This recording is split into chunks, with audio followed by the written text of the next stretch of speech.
Weird.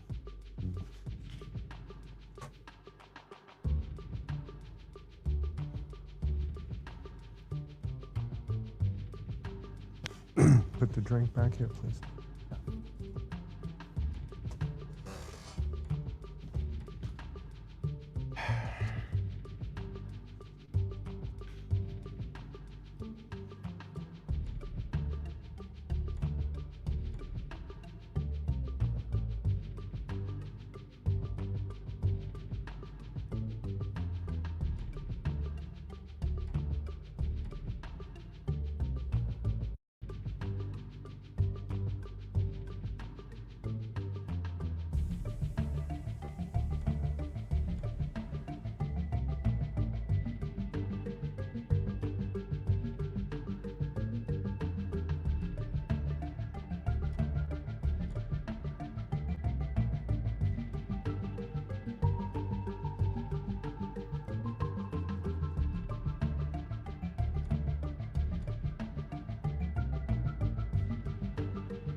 My name is qunique. I just came in today from Brooklyn, New York. Make some noise!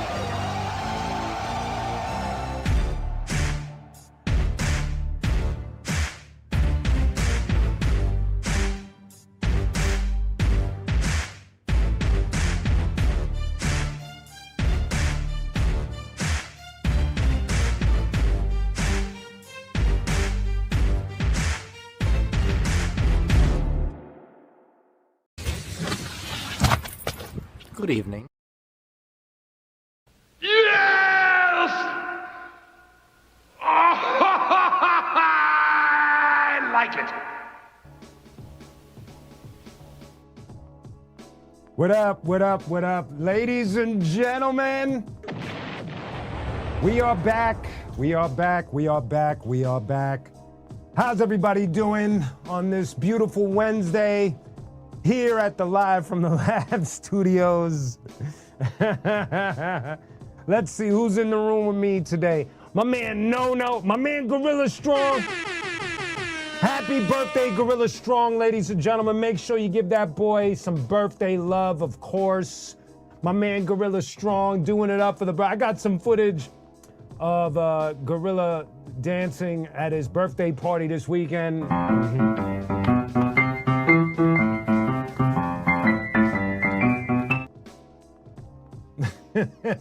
that cut off fast. Yeast, what's up, Yeast? My man Serge, Alyssa, how you doing? No, what's going on? Eon, what's the deal? Bananas in the building. I know Mir Depp is in here. Everybody's looking alive and well. Good to see you all here today. Yes. So I got a book report. You haven't seen one of these. Look at my book report for today, man. We'll get into that in a few. Let's get into some of the week announcements first and foremost. Let's start off with Mother Fuzz. It's a good thing that I brought up. What's up, Machiavelli? What's going on?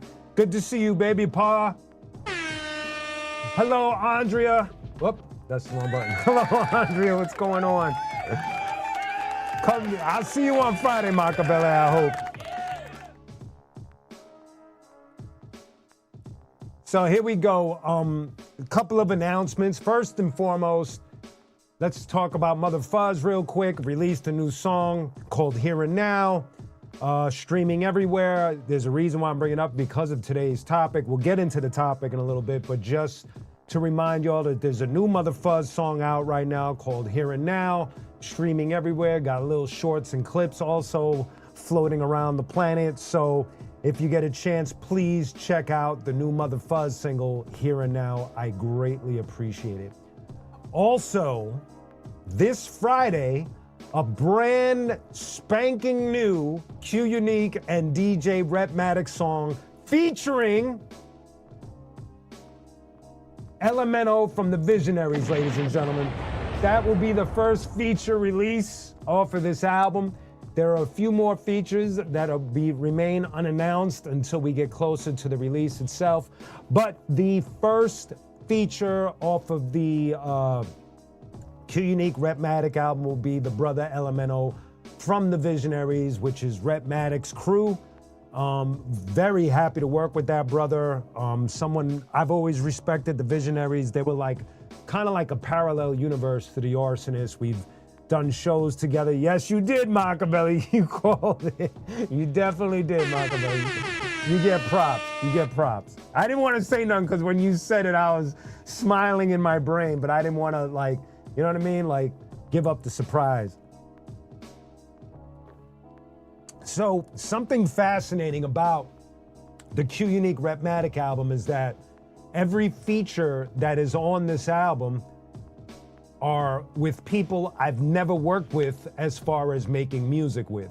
So Elemento, I've never done a track with him before, so it was kind of dope that he kind of set the tone when me and Rhett started talking about features. I was like, yo, on this album, I really want to work with people I've never worked with. So from Elemento to the rest of the features is going to be a bunch of brand new names that you've heard of, but just never worked together with myself. So I'm very excited about that. Get ready for that. What up, Jordan? What's the deal, man? What's going on?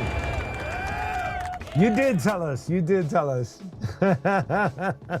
My man Machiavelli, son. Yo, get us the lotto numbers, Machiavelli. Get us the lotto numbers. Uh-oh.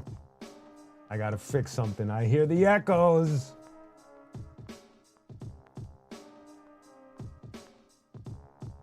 I think it's this. Yep, there we go. 1, 2. Nope, that's not it.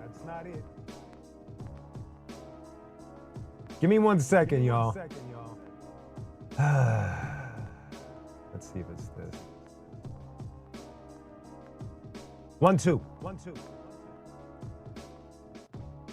It sounds like I'm on stage at an old school hip hop show. So I'm trying to really fix this.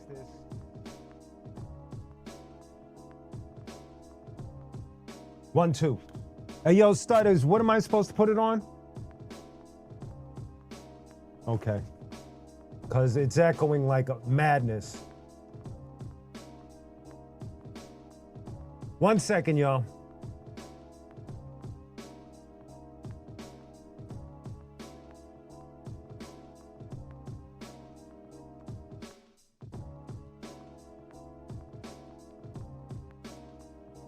I think I got it.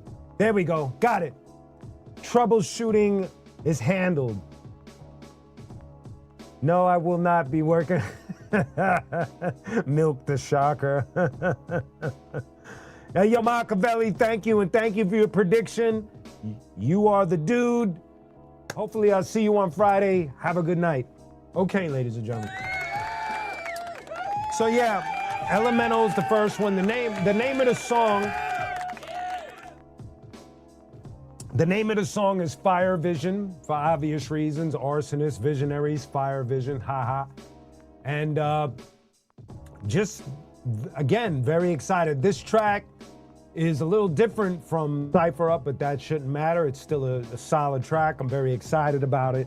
And my man Elemental came with it, man. He came with it. So, well, actually, tomorrow at midnight, you'll be able to listen to it and all of that. And hopefully we'll get the video done shortly. So stay tuned for that as well. Let me ask y'all a question, speaking about videos, before we get into the book report. Because times have changed so much, and the way music is being put out there is constantly changing, constantly evolving. So my question to you guys, yes, no, we are going to do a video. But my question is, how many of you, honestly, and be honest, watch music videos? How many of you watch music videos and make the connection, go listen to the album, the song, the artist? Like, to you, are music videos still important, or are they kind of like 50-50? Like, you could hate them or love them, take them or leave them? I need to know where you guys are at with music videos, because the more I look at it, it feels like obviously they kind of lost their punch since the MTV days and all of that stuff, and YouTube is such a massive place full of just all types of things to watch. So I was just curious what you feel about music videos. So please let me know in the chat whether it's important to you or not, whether you care or not, because I'd like to do some videos, but it's like, it's one of those things where I'm kind of like getting a gauge of where everybody was at. Okay. Thank you, Alyssa. I appreciate that. Thank you, No. I appreciate that.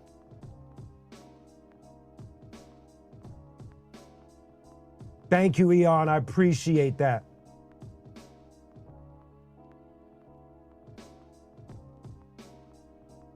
Thank you, Yeesh. All right, so it looks like majority rules. It looks like qunique will still continue to do. I thought you guys was gonna let me off the hook easy today, but that's not gonna happen. I'm gonna do music, but me and Elemental and Rhett, we already talked about the next video. I already got the idea already worked out. So stay tuned for that. There will be a video with myself, Elemental, and Rhett for the next single. And then after that, more songs will drop. I think single number 4 is, well, I don't want to get ahead of myself because I'm excited about the track with Elemental. Elemental is somebody, look, I've known the Visionaries for a long time. And to be able to work with one of the Visionaries is just an honor and a privilege. So, that's the deal. qunique, DJ Rhett featuring Elemental. The name of the song is Fire Vision. You will be able to start streaming it tomorrow at midnight. And then we'll talk about it on Friday, on, the deal. The show. So, Excuse me. We are now going to get into my book report of the day. So everybody, get ready.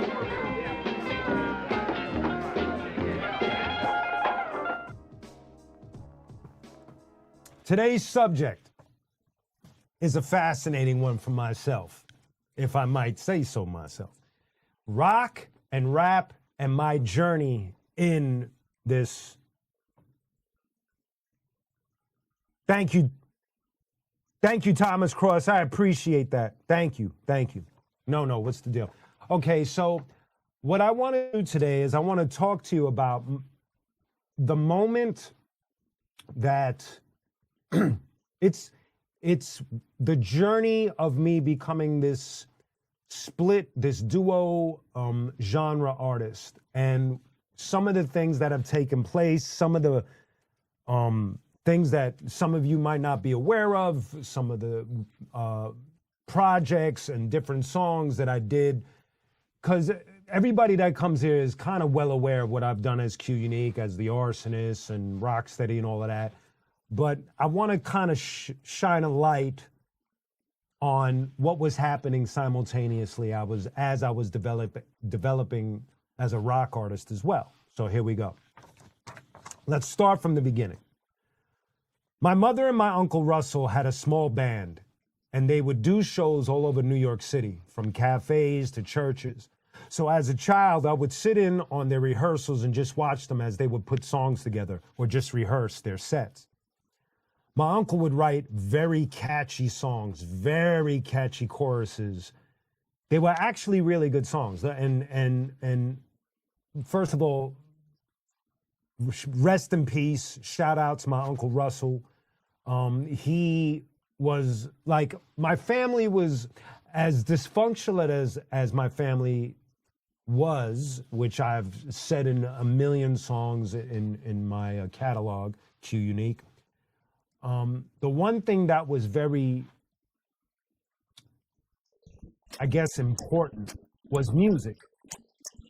As crazy as my father was, and I speak about him on Father's Day and other songs, he was a trumpet player. As, you know,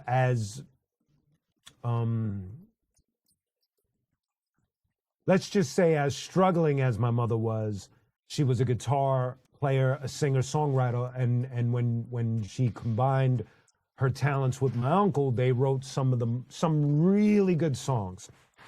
The reason why I'm setting the table with this is so that I could show you that this wasn't something that just popped in my head like some sort of weird angle, like, oh, like rubbing my mitts, oh, if I go into rock. It's something that you got to understand that was like instilled in me as a child, as a baby, and it was always swimming around in my brain. And then as I get into the story, you'll see how things develop and evolve. So here's the deal. He wrote very catchy songs, and unfortunately, I wish I had a copy of the songs, because I would have either, tried to cover them, try to mix them down, just have them for myself. Unfortunately, when he passed, everything was lost for so many different reasons. Is my shirt making noises? Is that the cable? Do y'all hear like cloth moving? Let me know. Unfortunately, I don't have his songs, but what I do have is the memory of the songs that he and my mother made. And what I can tell you is that, and I'm not being biased, because if they suck, they suck. But they were actually really good. And unfortunately, let me move this over here. Unfortunately, I have no copies. All I have is memories and my word. Then from there, my cousin Peter, he was like the oldest in all the kids on my Italian side of my family. He was the one that got me into heavy music, Led Zeppelin, and specifically Black Sabbath. He was a massive Black Sabbath fan. And I was just a child, so I didn't really, I knew I liked it, what he was playing me, especially like, obviously Zeppelin and Black Sabbath, but I was so young that I didn't understand. he ended up, you know, evolving, falling in love with grunge, which was the same for me. But he was the first person that took, like, you know, my mom and my uncle were making more like folky rock songs. They were harmless songs. They weren't scary. And my cousin would be the one to show me heavy music, which I kind of liked. I liked that grit. You know, you grow up in a situation where everyone's aggressive and the music just fit the surroundings. You know what I mean? So that's what thank you for that, Jordan. I appreciate that. I appreciate that. What's going on, Annie? What's going on? I'm just checking in with y'all. Gorilla stupid. That's funny. All right. Good one. Good one. All right. Now, let's get to the next part. So, just a quick summary of that first paragraph, real quick. My uncle and my mother have this band. They're doing shows, little shows all over New York, and they have their drummer and their bass player and them. I think the bass player's name was Mike. I don't remember the drummer's name. And on a side note, my uncle taught me my first drum pattern because he taught me to play on the drums a little bit. And I always, and whenever I play the drums, I always play that pattern that he taught me. But they would be the first people to show me actual music being made, and that's what hooked me. My brother didn't care for it as much. My brother, may he rest in peace, he became more of a fighter guy. He got heavy. We were both into martial arts, but he got really heavy into it. Like, got black belts from different systems, fought, all of that stuff. So music, he loved the music. He was more of a metalhead kind of kid, but it wasn't like for me, like I pursued it. I loved it. It was my passion. Okay. No, Gorilla, I was way too young. I was way too young. No, it's funny. Criminal Crash is in the building, ladies and gentlemen. My arsonist brother making a guest appearance. Everybody say what's up to Criminal Productions. That's Criminal Crash, my arsonist brother from the Arsonist. Much love to you, my bro. Yes, and Crash is also a rockhead as well. So in the early times of the Arsonist, he'd be one of the few people that could relate to, a lot of the outside music. A lot of the Arsonists are more hip-hop heads, pure hip-hop heads. So me and Crash would have more rock conversations, you know what I mean? So that's my man Criminal. And another side note about Crash is that Crash is responsible for the Between Heaven and Hell cover. He did my Marvel's Team Up mixtape cover, which was beautiful. And Crash, I gotta talk to you about the fourth single. You're gonna fucking explode when I tell you who the feature is and why you have to do the artwork. No questions asked. We'll talk about that later. And he did, Crash also did the cover for Cypher Up. And you see if you look at the cover for the new single with Elemento that drops on Friday, that character with the hair on fire, Crash drew that character, and Crash did the cover for the single that's coming out after that. And I'm about to ask Crash in front of all of these people to do the cover for single number 4 because he's going to want to do the cover for single number 4. But we'll talk later, Crash. New Zealand Ninjas in the house. What's going on, baby? Yes. Okay, so let's get to the second paragraph. Although rock would be my first love, it was obvious hip-hop where I would start my adventures. I wouldn't attempt to do rock until around 2001, where for whatever reason I started. So when 2001 came around, the Arsonists, we were kind of like looking at either a long hiatus or it was the end. Obviously, it was the end. But before we made that decision, we were on tour. And we were touring for the Date of Birth album. And during that time, I found myself kind of like my brain was splitting, where I was like listening to hip hop, my usual,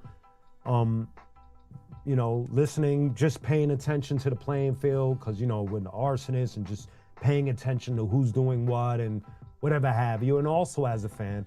But I just started paying a little attention to rock, a little more than I usually was. There was a time where I was listening to a lot, then it kind of dipped. It was like, you go through your moments. So during the time of one of those tours for Date of Birth, for some reason, I wrote a pop punk song. And I shit you not. You can ask Jice. I don't know if Swell remembers, but I wrote this pop punk song.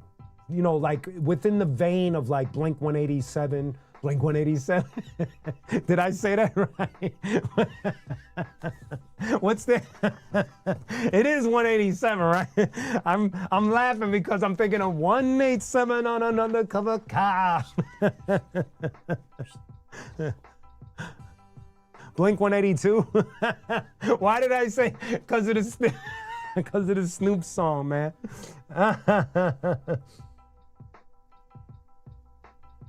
So I ended up writing this pop punk song called School Bus Driver Chick. Shit you not. And I remember Jice liked it, and I remember I played it for Ill Bill, and he was tripping. Now you gotta remember, Bill started out in thrash metal. A lot of people still, that kind of like flies over a lot of people's heads. Bill was a bass player in his band with his brother Injustice.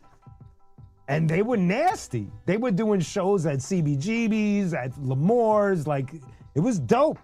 Like, you could find it on YouTube. And I guess that's why I played it for Bill, because I was looking for some sort of like, feedback. You know what I mean? So, Blicky 187. Bill Shapiro! Yo, this thing is jumping off again, man. I got the echoes, son. What are you doing, man?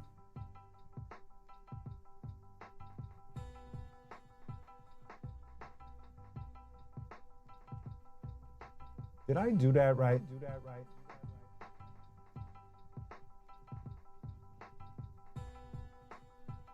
1 2 1 2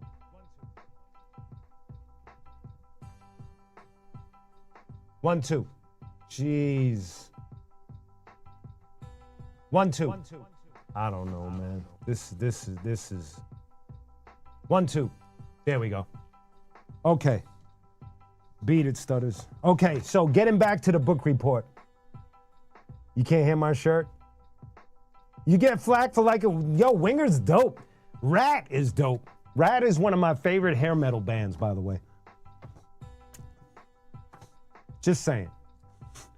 Okay, so we covered the pop punk song, School Bus Driver. I actually recorded a demo. I don't know where it is. I actually have a demo of this pop punk song that I wrote. Lost it. But that was like the beginning of me gaining some courage to like, pick up a guitar, think about this other genre and how to write to it. Because when you're doing hip hop for so long, you kind of like looking at rock like, well, trying to dissect the like how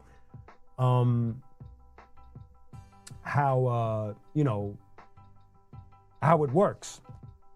So anyway, 2004 though is when the split really happened. That's when my brain started to split. That's the year where, and it's weird because Vengeance Is Mine was putting me on the road. Vengeance Is Mine was doing well. And again, like I said, there was no plot or no scheme for me to do rock. It was just like, you ever have a moment where your soul kind of like connects with something and you just don't know why, but it's kind of calling to you? That's what was happening. It started like as a whisper, and that's where I wrote the pop punk song. And then 2004 comes around and Ill Bill invites me onto the Vans Warped Tour. And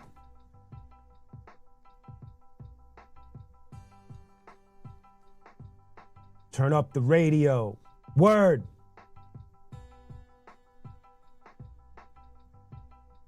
I'm reading y'all comments, so I'm just making sure. Everlasting days. You talking about Everlast? We're gonna speak about Everlast in a second. So Bill invites me onto the Vans Warped Tour, which to me was like this massive, and if you ever been there, this is around 2004. The Warped Tour has changed a lot. Now it doesn't do what it used to. It used to like tour the entire United States. It'd take about 3 or 4 months to do it. So it's not the same. So what I saw initially, I was like, this feels like a massive punk rock flea market. Hundreds of bands. So try to imagine my soul is being whispered to by this genre of music.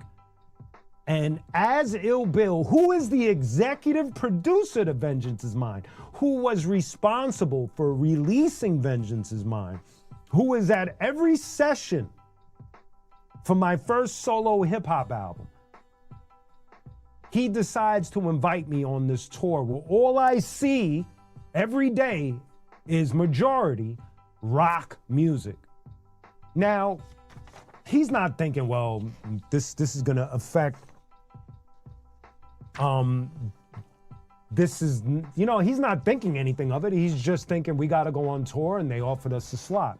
Me, it was like lightning for me, because now it was almost as though I went to school and this was kindergarten for me. This was the first grade for me. I got to watch hundreds of bands a day, and I did it. Like, I would just walk around to every stage and just watch and observe.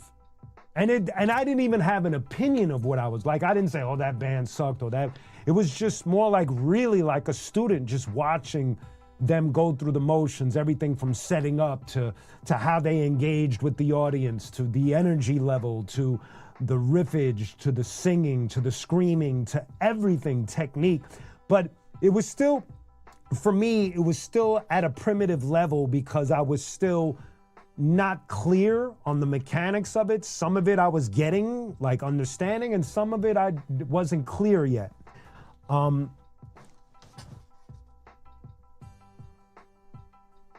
Yes, Bananas, you're right about that. I definitely do. Okay, so not only did I get to witness hundreds of bands perform an entire summer from the early afternoon into the late hours of the evening, but I also got to chill with some bands like Good Charlotte, The Lords of Brooklyn, Coheed and Cambria, and Hazen Street, which was a supergroup of Madball and H2O. I would watch all of these bands every day, observe how they would prepare, listen to their songs, watch their staging. For whatever reason, I was in a deep observation mode, still not knowing that I still didn't know that I would pursue rock music, but there was a love that was starting to rekindle. Caves from the Lords of Brooklyn would be the first person to put me in front of a band when he asked me to jump off stage with the Lords and do a couple of songs. To me, I believe that was the turning point, which would start my new passion. So Caves, who invited, I said Ill Bill got us on the Warped Tour, but it was Caves that invited all of us. So for Caves to bring me on stage in front of a drummer, guitar players, bass player, a switch went off. A switch went off instantly. Like, as soon as I was done with the set, I was instantly in love, man. Like, it was just perfect. Here I am over here. This was at the end of the Vans Warped Tour. We ended up doing a set at CBGB's. This is at CBGB's. I just got off stage. I did my set. There's Caves from the Lords of Brooklyn. And can anybody tell me who the other guy is? Who is that? Who's the guy with the red lettering on his jacket? Let's see if you know your metal, son. Come on.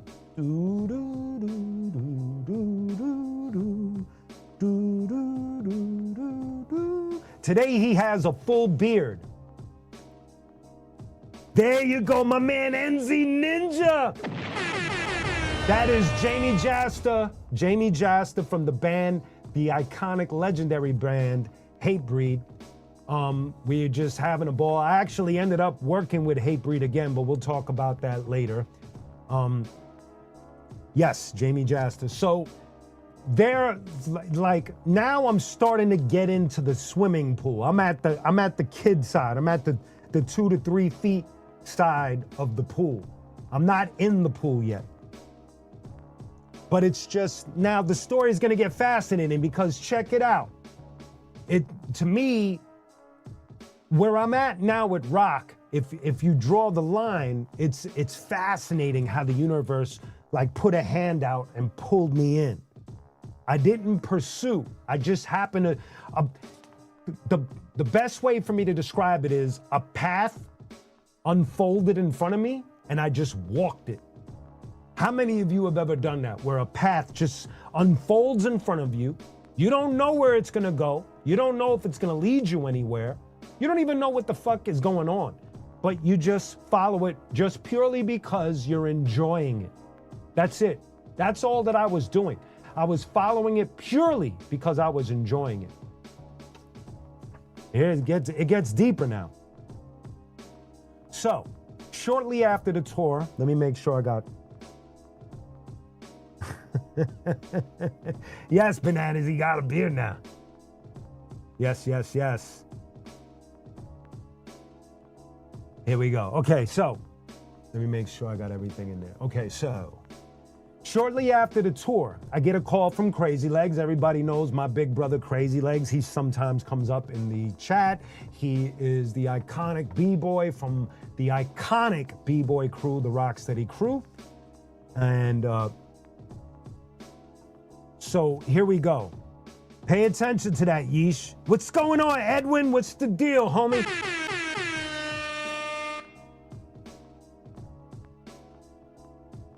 Oh yeah, Jordan, believe me and Bill have talked about that so many times because a lot of our collab songs are to me are just really dope. So I've always felt, and I say that respectively and humbly. I don't, you know me, like I don't really trip on it like that. I just feel like he and I have a really cool chemistry. We'll see if that happens, man. That's, we'll see where that takes us. So shortly after the tour, I get a call from Crazy Legs of the Rocksteady crew. And he'd be the one to actually push me to pursue rock. Now, instead of me just observing for I don't even know what reasons, now I got someone, not just someone, but someone that has known me since I was a teenager, telling me, he told me to pursue it. He told me, you should do rock music. Legs always knew. He saw me sing before. He knew that I was into like Soundgarden and Smashing Pumpkins and Stone Temple. He knew. He always knew. So when he gave me that call, another switch goes off because now he puts like a direction to this path that I was just blindly following. You know what I mean? So he suggested I put up a post asking any band that would be interested in collaborating with me on some music. There were a lot of responses, which really surprised me. I ended up contacting this band from Long Island named Unsound, and they were actually really dope, and the front man was dope. He could rap, he could sing, and he had a dope vocal tone. I don't know whatever happened to him. I don't remember his name, but he was really cool. And what was really like fascinating was that he was so quick to let me take this band that was his. It was weird, but not weird in a bad way. Just, again, the universe just kind of like pulling me in a direction. And so it's like when I look at it, it's so weird. Because how many frontmen do you know would meet somebody that's not in the genre and say, here, take my band? You know what I mean? Like, it's talk about like the universe saying, yo, you're going this way. You're going this way. It's just fascinating. What up, Mad Villain? What's the deal, man?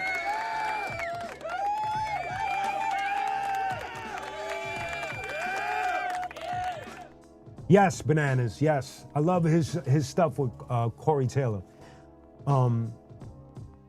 Anyway, where are we at? So I ended up contacting this band from Long Island named Unsound, and they put together some versions of my songs from Vengeance Is Mine, and we rehearsed them, and I was able to get us on the following Vans Warped Tour the following summer. And what was fascinating was the response from the audience was almost better than when I went to the Vans Warped Tour doing hip hop, which is kind of Captain Obvious, but the formula worked. qunique with a rock band worked. And like, it was crazy because,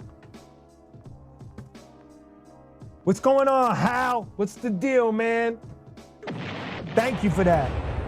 Thank you for that.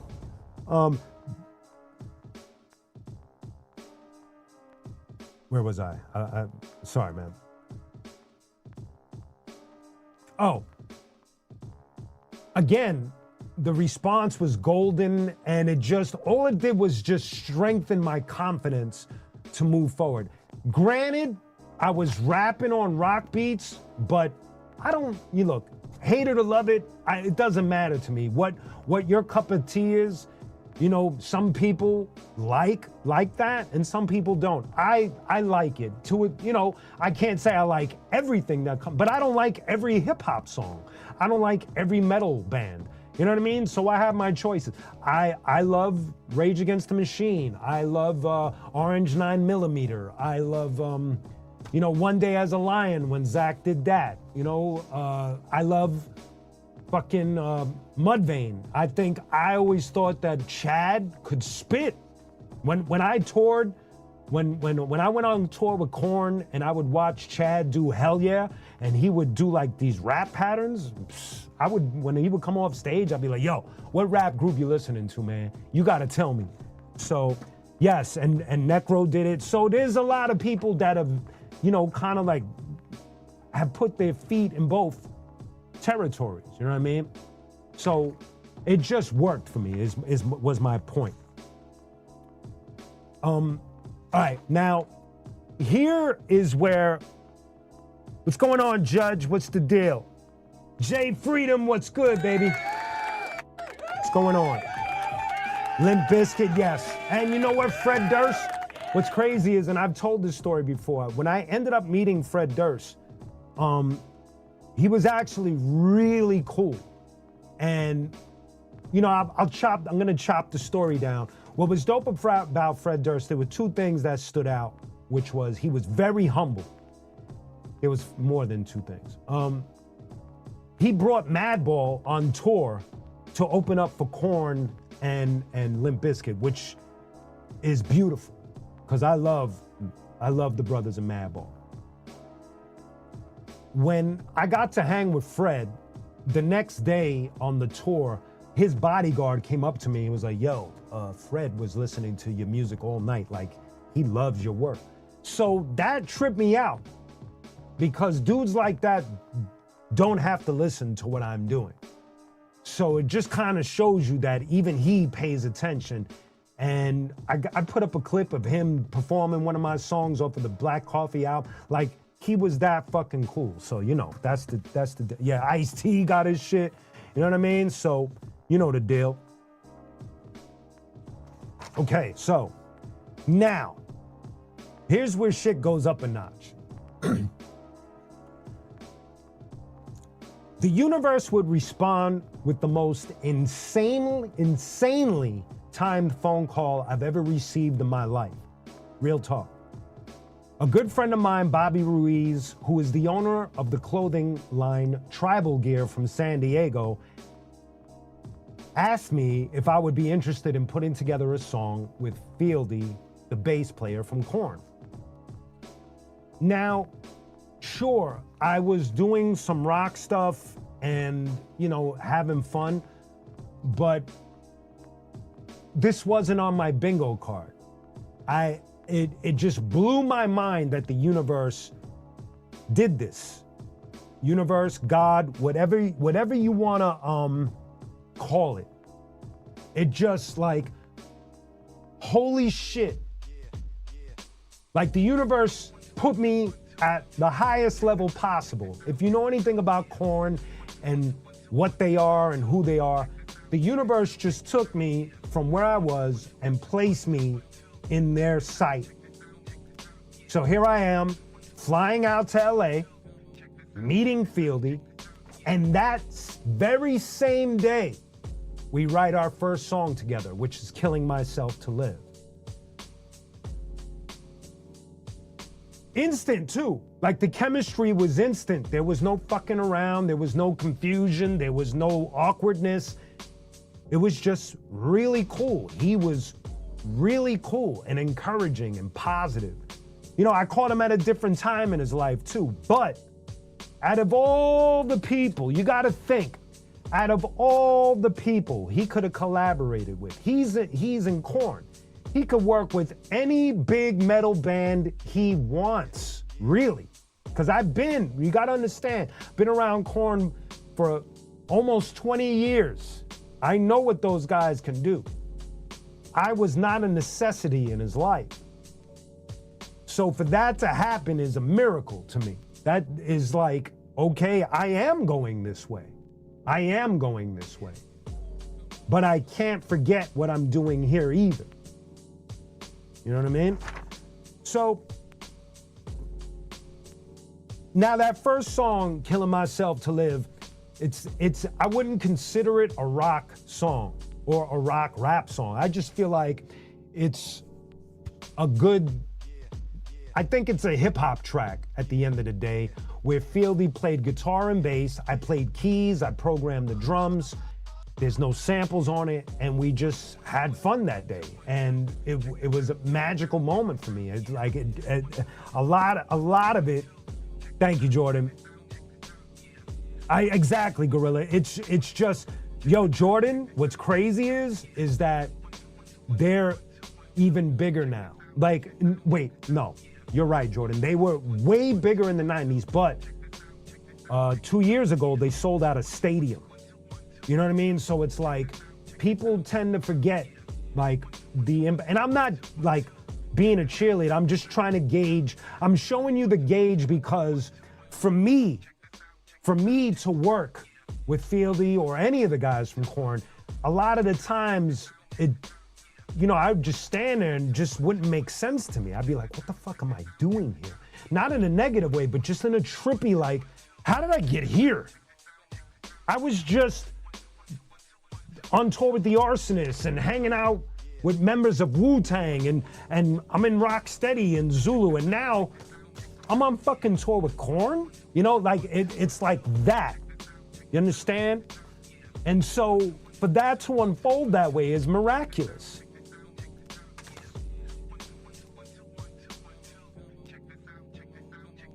Did Uncle Howie, Edwin, we never toured at, like Nonfiction and qunique, we would do tours, but thank you, Crazy Legs. Ladies and gentlemen, my man Crazy Legs is in the building. Yo, Legs, we were just talking about you because today's subject is about my journey between hip hop and rock, and I just mentioned how, I did the Vans Warped Tour and I didn't understand why all of this was happening, and then you called me and told me to pursue it. And then after you, then the Fieldy thing happened. So I was just talking about how the universe just fucking opened up and said, you're coming this way. And I always reference Crazy Legs because you gotta understand, for the dude, for the iconic, and I have to say this, I don't mean to pour this on so heavily, but it's like, for the dude, Crazy Legs, the icon, the hip hop icon, to tell me to pursue rock out of the fucking clear blue makes no fucking sense. It might make sense to him, but you gotta understand that the steps that led to it, he didn't know that prior to that I was doing the Vans Warped Tour and I got a band and all. Like, the whole shit is just crazy. And he's a part of that. And it's beautiful that he's a part of that because he is responsible for starting my hip hop career by himself. So I always say this, he starts my hip hop career, he gets me my first 2 record deals. I go on my adventure, and then when I get to Vengeance is Mine, I get the call from Legs. Hey, shift gears, do some rock stuff. What? You know what I mean? It's trippy. It's beautiful. Like it means the world to me that it happened this way. You know what I mean? So I have Jordan, I have met Bad Brand, you know, I have met HR. I have a photo of him. I probably should have put it up. But I've met HR. I actually met him on the POD tour bus, and it's funny because I was chilling with POD. For those that don't know, POD is the band that Here Comes the Boom and I feel so alive. You know, all of those, we on. You know those songs. The dope band, big band, beautiful, beautiful brothers. I met HR through them. HR.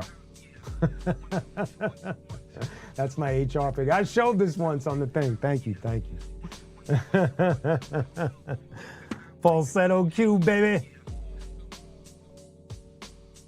Oh, what's going on, user VK6JQ? Or is that Tanya? Is that Tanya? Chip Fu is killing it right now. Yes, yes, yes.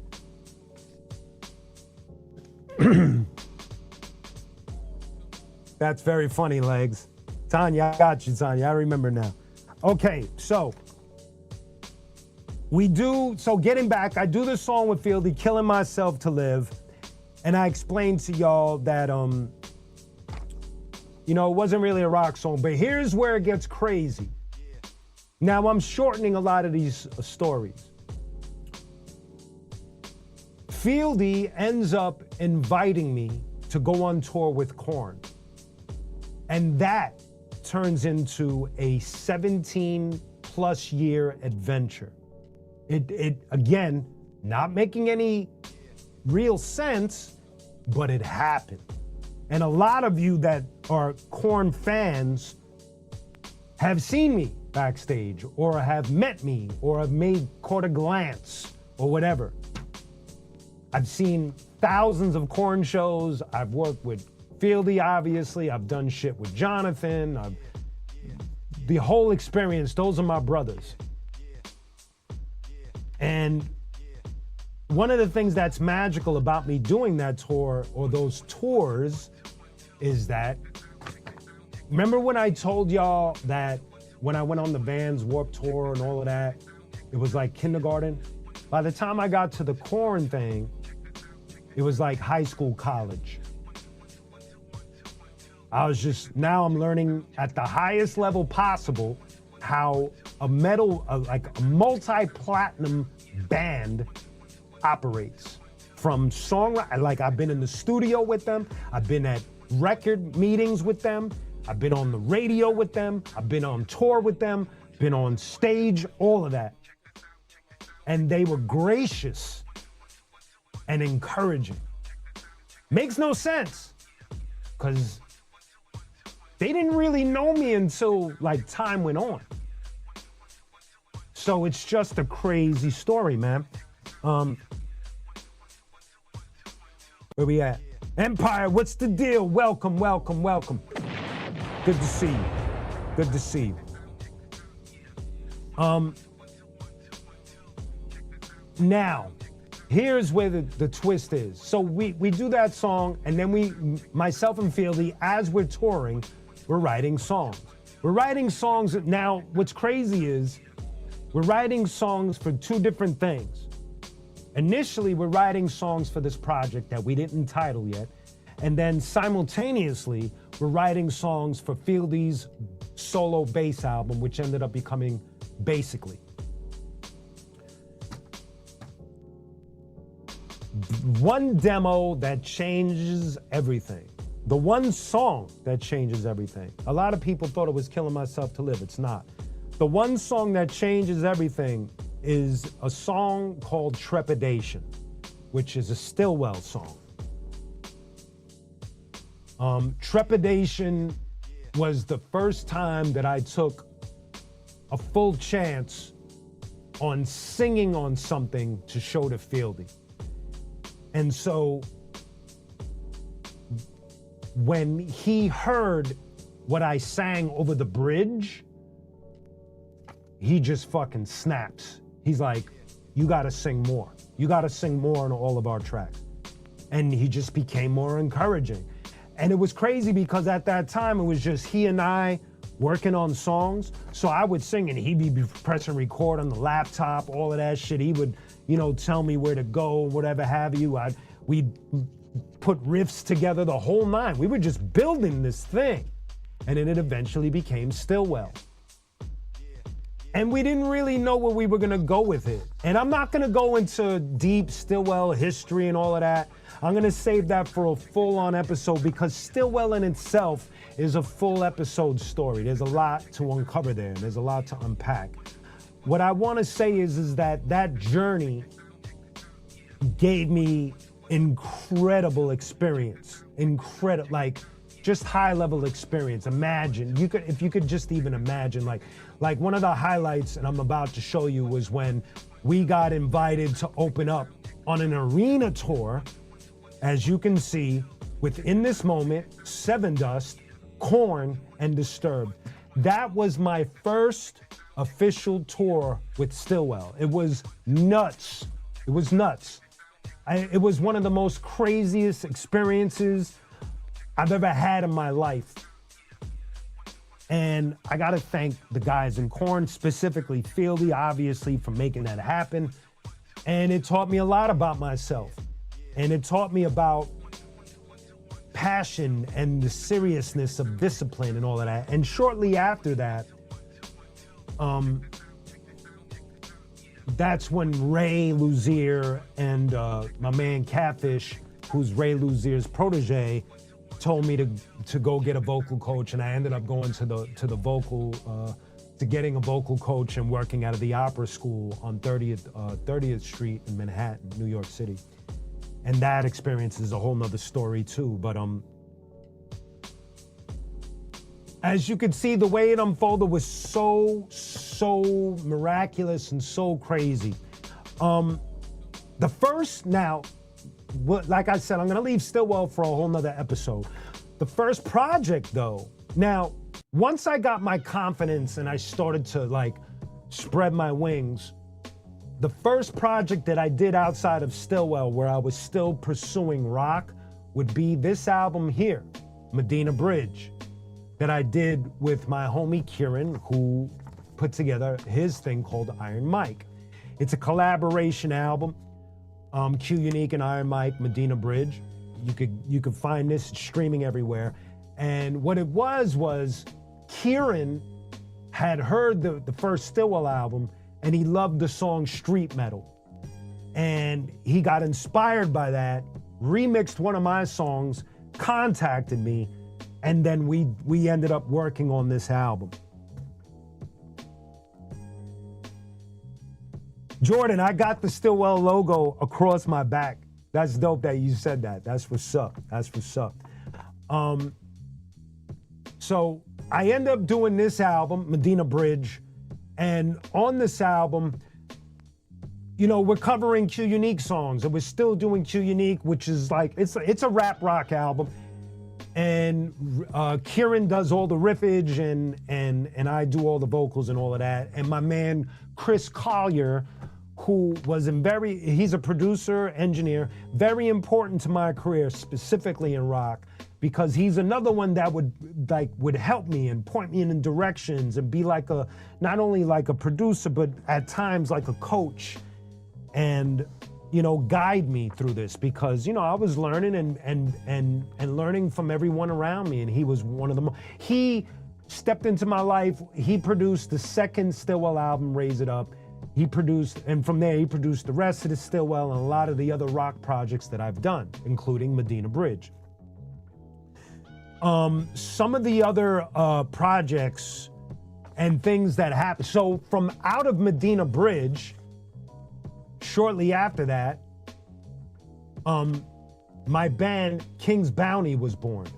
That's myself, and the guitar player Mike DeJean when we opened up for Jonathan Davis at Irving Plaza in New York. This band was and is very important to my rock journey because it, with Stillwell, obviously it's very important for different reasons. King's Bounty was important because I didn't have platinum artists in the band that kind of like could manipulate certain things to their favor, which, think about it. Anybody in power could move certain things in a way that, Jay-Z can do things that I can't do. Eminem could do things that I can't do. It's just, that's how it is. There's a hierarchy. So being in King's Bounty, it was more of a level playing field. And so we had to fight tooth and nail in order to get what we had to get. And with King's Bounty, we ended up going on, opening up for Seven Dust and POD and Napalm Death and a few other bands, and then we opened up for Korn a few times. And I didn't even ask. I asked POD, I've been totally transparent with y'all. I asked POD, I asked Seven Dust, but I didn't ask Korn. Yeah, exactly. Thank you, good. Ram B, what's the deal? Welcome. Welcome. Thank you, Ram B. I appreciate that. So King's Bounty is one of my favorite and important chapters. Always will be. We have a lot of music that we still haven't released. I don't have any information on that right now, so stay tuned for that. The other projects that have come out, let me see what I got. Oh, here's one more thing from a Stillwell tour, like a little backstage. Look at this. Stillwell, In This Moment, Korn, Seven Dust, Disturbed, Set Change, Korn. That was on the side of the wall every day. I would see that. Yes, Jordan, and needless to say, I have way more than that, but thank you for observing. From there, I actually, a lot of the times when I would start other projects, aside from King's Bounty, aside from Stillwell, when I would start other projects, there was purely this thought process of wanting to just grow and evolve. So like, for instance, I remember one time I was jamming with this band out of Long Island. They were called Black Summer. They were a great band, beautiful dudes, really cool dudes. And maybe towards the middle of it, I could get the gist that I was there more for evolution and growth. They were great and the songs we were doing were great, but my life had changed and I ended up moving out here to LA and kind of shifted things, but that's right. Criminal Crash also helped us with King's Bounty's artwork as well. Thank you, Crash, for the assist on that. I also worked on just specific songs, from working with this guitar shredder named Pat Riley on a song called Winter Sunrise, to a dude out in New Zealand called Robar with a song called Gave My All. I even I co-produced and co-wrote a song for Chi, which was a song for the late bass player of the band The Deftones. We did a song to raise money for him. And before I go on with the rest of my resume, you could look go in the information, more information, whatever. What am I calling them? What am I saying? I'm at a loss of words because I'm so excited, and I'm probably fired up on whatever I'm drinking here. But more info. When you go into the info right there, I put together a playlist this time of all of the different rock features. It's not everything, but it's a lot that you could go through, from King's Bounty and King's Bounty changed its name to Soul Gun, SOLGUN, to the Pat Riley song I just mentioned, to Robar, to Rodimus, to Stillwell, to Mother Fuzz. There's pics from every different band and project in there. Rodimus is my try or my approach to metal. I ended up collaborating with a friend of mine, a jujitsu practitioner, fellow jujitsu practitioner of mine named Daniel, who was is a metalhead, and we ended up putting out an EP together under the Rodimus name. And so that's there as well. And all of these things happened in whether they were for growth or me just pursuing this road, it just all unfolded this way. Thank you, Jordan. Thank you. Thank you. Thank you, Ramby. Thank you, Ram. I'm saying that right, Ram. Thank you, Ram. I appreciate that. And if you want to listen to all the rock stuff or at least get a taste, check out, I put a link in the description. It's a playlist, all videos and all of that stuff. So thank you, Jordan. I appreciate that. Yes, I was actually working on a book, but we'll get into that later on.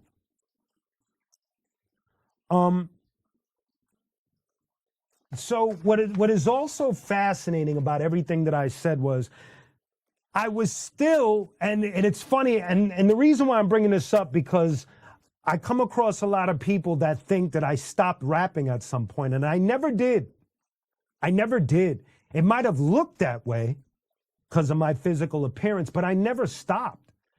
When, for instance, when I was doing Stillwell, Between Heaven and Hell dropped, Black Coffee, a bunch of mixtapes, The Mechanic, a lot of my albums dropped, features on La Coca Nostra, features on other rappers' projects. So I never stopped. I knew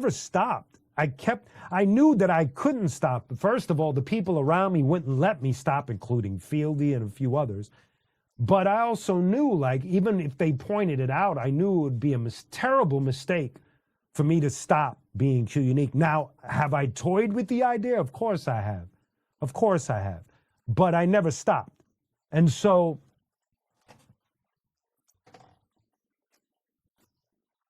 thank you, Bananas. That's actually a good idea.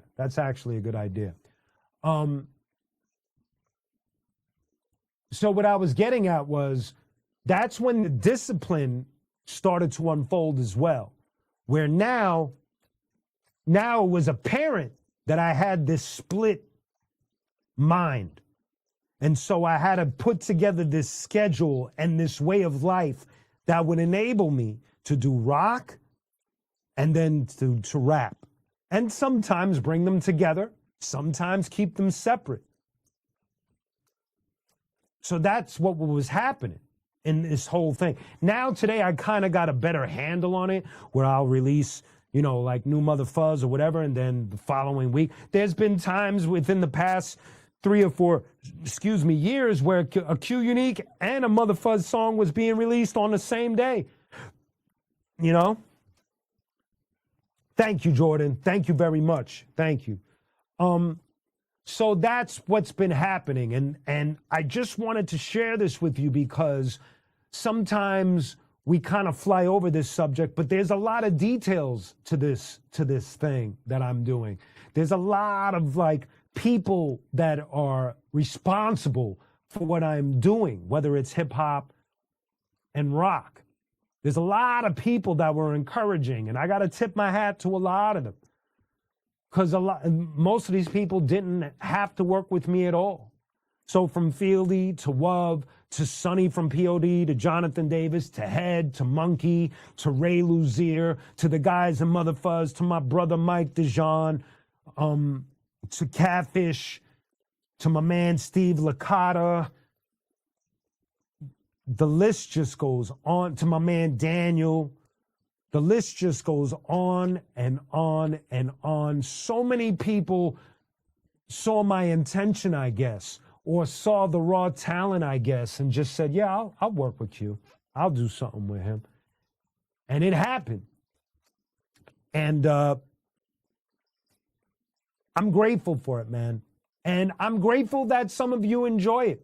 I'm grateful that A lot of you co-sign it. That's probably one of the most important parts of this whole story, is that I could release something and my man Gorilla Strong will be like, yo, that new Mother Fuzz shit is dope. Or my man Jordan is saying what he's saying, or Bananas, or whatever have you, Andrea, Tanya. Tanya has been to King's Bounty shows. You know what I mean? Like, there are people that have been there for us and been there for me that I will never forget. And this shit is just crazy. My man Crass has been there since the beginning.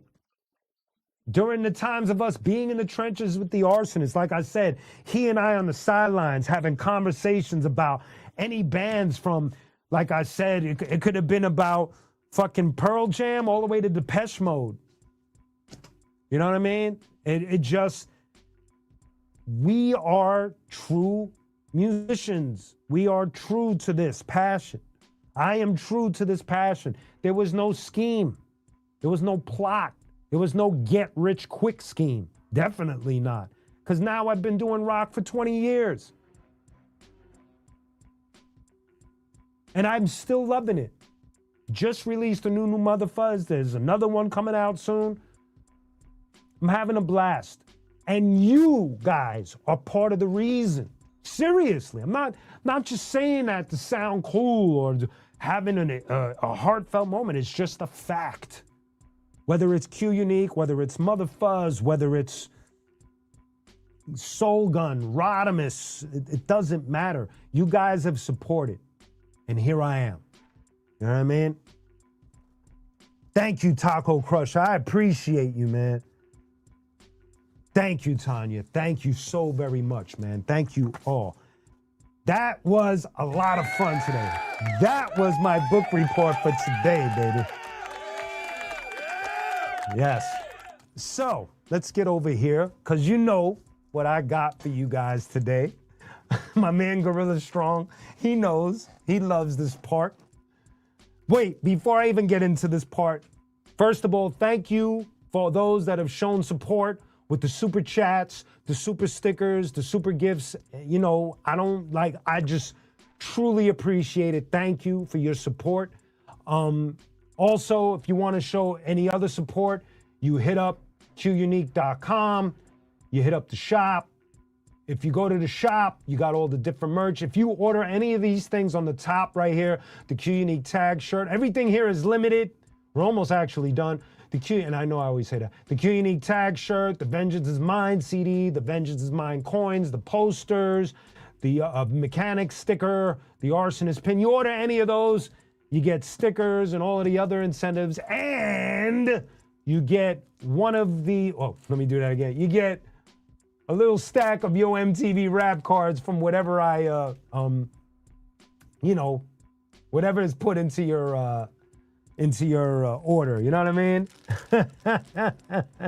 Please hit the like and subscribe if this is your first time here. We do these every Wednesday at this time, 6 p.m. West Coast, 9 p.m. East. And then on Fridays, we come back again for Friday Vibes with Q. That's 7 p.m.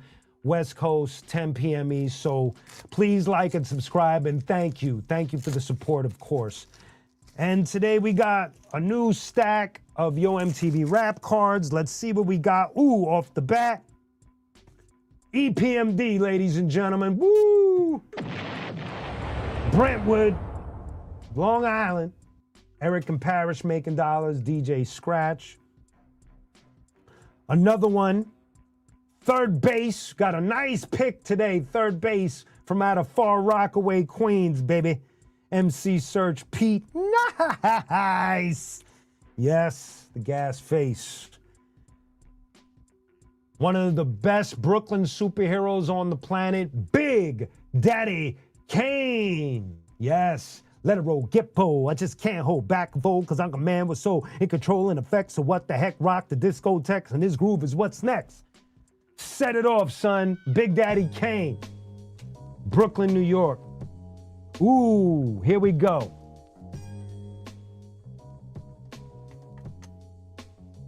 Thank you, Tanya. Thank you, Yeesh. Yes, shipping is overseas.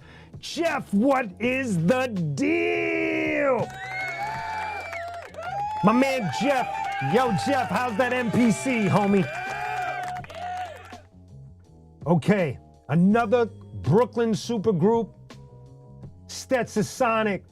Stetsasonic, AFRICK, Angola, Soweto, Zimbabwe, Tanzania, Zambia, Mozambique, and Botswana. So let us speak about the motherland. Stetsasonic, Stetsasonic, love Stetsasonic. Ooh, from out of Philadelphia, ladies and gentlemen, 3 times dope. There we go. This is a nice pack right here. We're full of stars. I haven't seen the usual suspects. Here we go, Kings from Queens, the legendary Run DMC, baby doll. Hollis, Queens is in the house. What else we got? Ooh, another one from Long Island, Chuck D. Chuck motherfucking D in the house. Bass, how low can you go? Death Row, what a brother know. Digital Underground, baby, the Humpty Dance is your chance to do the hump. Thank you, Jeff. Should I grab that new MPC, Jeff? Let me know, baby pa. Oh, my man Gorilla, you're gonna be excited. Vanilla Ice with the fist up. Go ninja, go ninja, go. What up, Jeff? Vanilla Ice is giving you the fist in the air, son. Rest in peace, Shock G, for real. And lastly, one of my all-time favorites, one of the biggest influences on my career, the great KRS-One, Boogie Down Production. We'll always get paid. We'll take the wackest song and make him better. KRS-One, baby pa. And that is the pull deck for this week of my Yo MTV Rap Club. You know what's crazy? I found a Series 2 box. So they're shipping it, which means that I'm gonna have a whole bunch of different cards that I've never seen before. I didn't even know that they made a Series 2. So I found it on eBay and it is on its way. What up, 12XP? What's the deal, baby pa? Yes, y'all. Only one Vanilla Ice this time. Patrick Byrne, what is good with you? So, yo, once again, thank you for being here. Thank you for the support with the super chats, super stickers, super gifts. Truly appreciate it. Hit up qunique.com for the rest. All the information is there. And now, ladies and gentlemen, you know what we're gonna do? We're gonna hit up the new mic booth. Ladies and gentlemen, my man Stutters is gonna help us out. We're gonna make the shift. So let's get into the booth. Stay tuned. Don't go anywhere. We're going to the booth now. Here we Wait, let me get it. Here we go.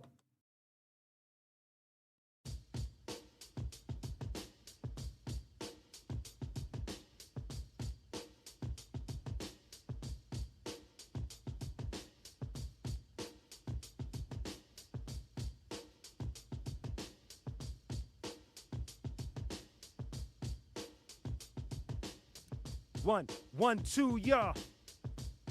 Check it out. My mic wasn't plugged in. All right, we're gonna do something a little different today. I don't think I've ever performed this. Or maybe I have, I don't remember. Maybe once. But we're gonna have some fun. 1, 2, y'all. Oh, I should have did. All right. Doesn't matter. Check it. Can you bring it up on my headphones? qunique, live from the lab. We are complete here today. Thank you for being here. Thank you for the love and support. I will see y'all on Friday. Have a beautiful evening. Thank you. Peace.